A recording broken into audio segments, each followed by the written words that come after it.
ख़बर इश्क जे आज़ार जी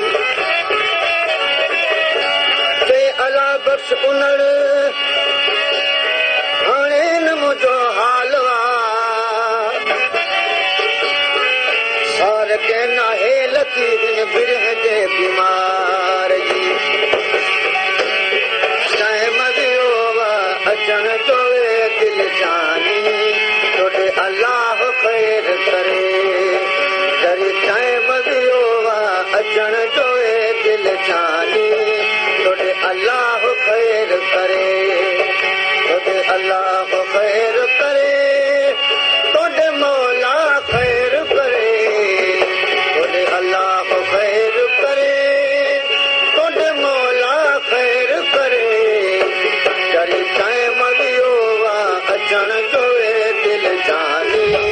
तोड़े अल्लाह ख़ैर करे जरी टाइम वियो अचण जो दिल जानी तोड़े अल्लाह ख़ैर करे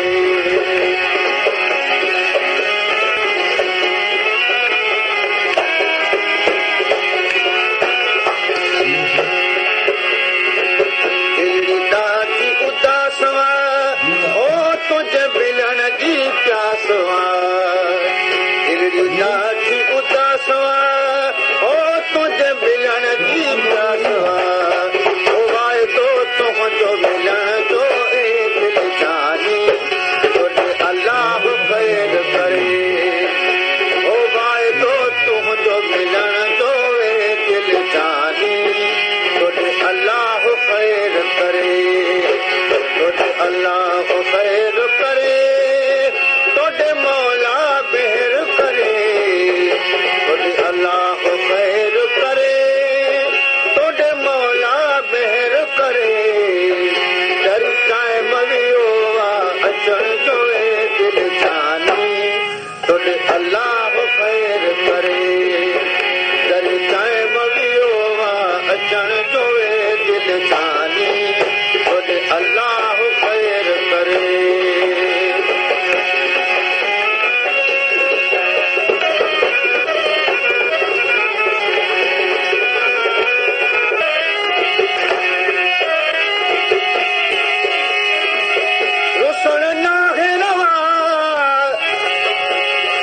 रुसण नाहे रवा जानब जी जॾन सां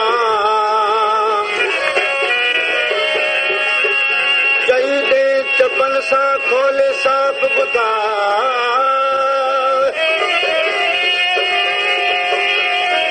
अला बस उनड़ खां कहिड़ी पई ख़ता कॾहिं खो जपा मिठा मजबूर सां केॾो कयो इंतज़ार मूं अञा रही पियो तार तूं केॾो कयो इंतज़ार मूं अञा रही पियो तार तूं अधु ख़्याल छना तो छॾण जो दिल जानी तोड़े अल्लाह ख़ैर करे अधु ख़्याल छना तो छॾण दिल जानी तोड़े अल्लाह ख़ैर करे तोड़े अल्लाह ख़ैर करे तोड़े मौला मेहर करे तोड़े अल्लाह ख़ैर करे तोड़े मौला मेहर करे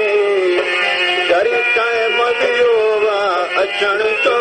दिल जानी तोड़े अल्लाह ख़ैर करे जरी टाइम वियो अचण जो दिल जानी अल्लाह ख़ैर करे ॾाढा ॾिठा अल बख़्श ते मिठा दुख उनड़ ॾाढा ॾिठा सिखे कंहिंखां सबक